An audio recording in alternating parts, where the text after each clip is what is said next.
Welcome to parents ambition GS channel. Parents ambition GS channel में आपका स्वागत है।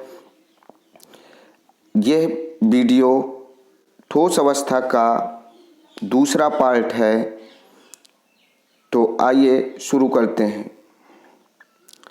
वहाँ पे हमने का के अंतर्गत पढ़ा था क्रिस्टली और अक्रिस्टली।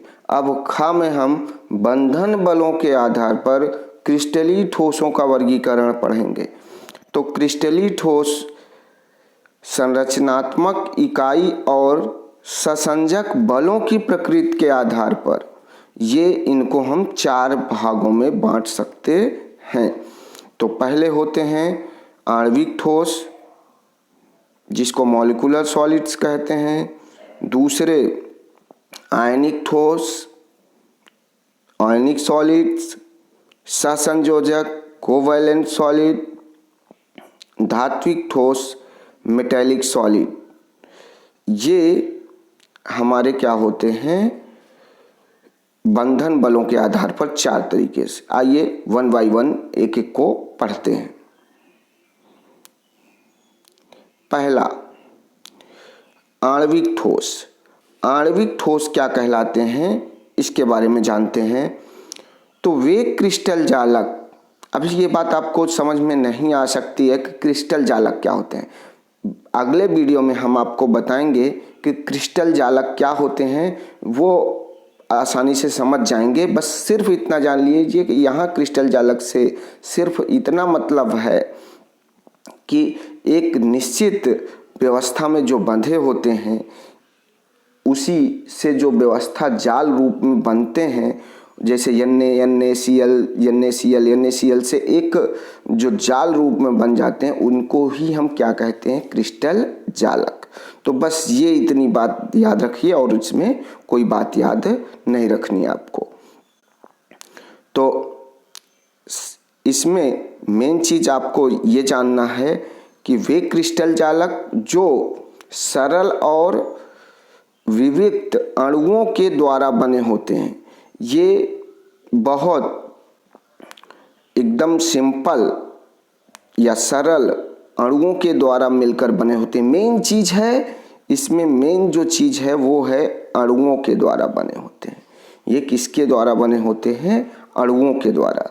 ये चीज याद रखिए, यानी आणविक ठोस अणुओं के द्वारा बने होते हैं और इसमें जो बल काम करता है, इनके अणुओं में आपस में एक बल द्वारा बंधे रहते हैं, उसे हम क्या कहते हैं, वांडर वाल बल। उसको हम क्या कहते हैं, वांडर वाल बल। और इसका गलनांक बहुत ही कम होता है, ये बहुत जल्दी गल जाते हैं। इसके उदाहरण होंगे आयोडीन है, सल्फर है, शुष्क बर्फ यानी CO2 है जो कि ठोस के रूप में रहता है, CH4, आर्गन आदि। ये सभी आणविक ठोस के उदाहरण हैं। आइए बढ़ते हैं अगली स्लाइड पर। तो दूसरा नंबर 2 है आयनिक ठोस या क्रिस्टल। तो चाहे हम ठोस कहें या क्रिस्टल कहें, वे क्रिस्टल जालक जो धन आयन और ऋण आयन के एकांतर क्रम में लगे होने से बनते हैं, आयनिक ठोस कहलाते हैं। तो आयनिक ठोस, ये ठोस मेन रूप से ये वैद्युत आकर्षण बलों द्वारा बंधे होते हैं। ये वैद्युत आकर्षण बलों द्वारा बंधे होते हैं। यही कारण है कि इनका गलनांक क्या होता है, उच्च होता है। ये बहुत हाई टेम्परेचर पर गलते हैं। ठीक,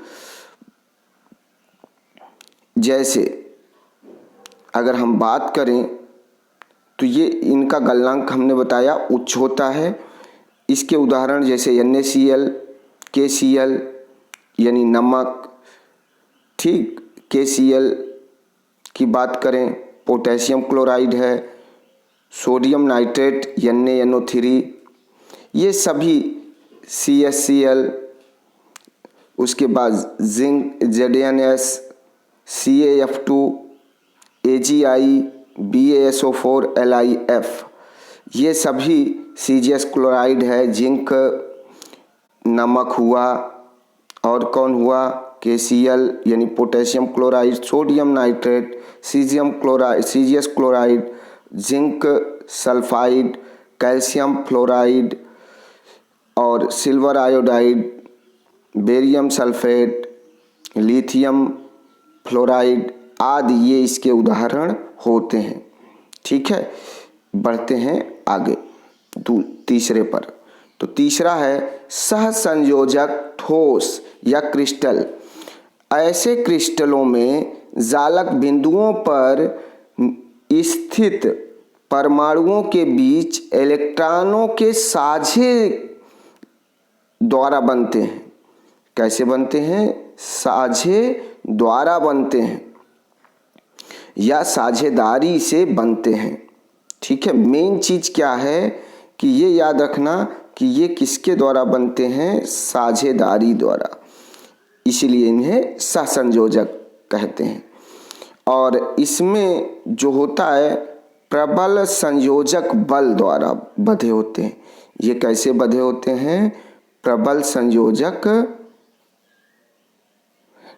संयोजक बल द्वारा बंधे होते हैं और इनके गलनांक और क्वथनांक बहुत ज़्यादा उच्च होते हैं। ठीक है, जबकि अभी हमने पढ़ा था कि आयनिक में उच्च होते हैं, लेकिन इसमें उच्च नहीं होते हैं, बहुत ज़्यादा उच्च होते हैं। ये आसानी से, क्योंकि आप उदाहरण में देखेंगे तो अब यहाँ समझ जाएंगे कि हीरा आसानी से गलने वाला नहीं है। संसार का यानी अगर बात कहें सबसे कठोर पदार्थ क्या होता है, तो वो क्या होता है? हीरा ही होता है। यानी अगर कहें कि वह कठोरतम पदार्थ क्या होता है, तो सबसे कठोरतम पदार्थ हीरा ही होता है।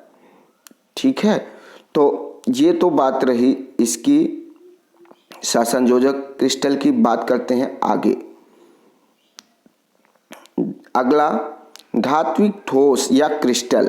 तो धात्विक ठोस या क्रिस्टल क्या होते हैं, इनके बारे में जानते हैं। तो ये ऐसे ठोस होते हैं जो धात्विक बंधों द्वारा जुड़े होते हैं। इसमें बंध क्या होते हैं? इसमें धात्विक बंध होते हैं, इसमें धात्विक बंध के द्वारा ये बंधे होते हैं और इसीलिए इसको क्या कहते हैं? धात्विक ठोस या क्रिस्टल कहते हैं। जाहिर सी बात है, अगर ये धात्विक हैं तो ये पहले तो मुलायम होते हैं, धीरे धीरे उसके बाद ये क्या हो जाते हैं? कठोर हो जाते हैं। ये मुलायम से शुरुआत होते हैं और कठोर हो जाते हैं। ये कम गलनांक से अधिक गलनांक की तरफ बढ़ते हैं। ठीक है, ये इस प्रकार के ठोस होते हैं। पहले बहुत कम पे गलेंगे, फिर धीरे धीरे अगर ये ठोस होते जाएंगे तो इनका गलनांक क्या हो जाएगा? बढ़ता जाएगा। इनके उदाहरण हैं कॉपर है, सिल्वर है, एल्युमिनियम है, आयरन है यानी लोहा है, सोना है, जिंक है। ये सभी इसके उदाहरण हैं। तो इसके साथ ही ये पार्ट 2 यहीं समाप्त होता है। अगला पार्ट आपको पार्ट 3 में इसके आगे से शुरू किया जाएगा। Thank you for watching this video. Please like this video and subscribe my channel also. Thank you. जय हिंद, जय भारत।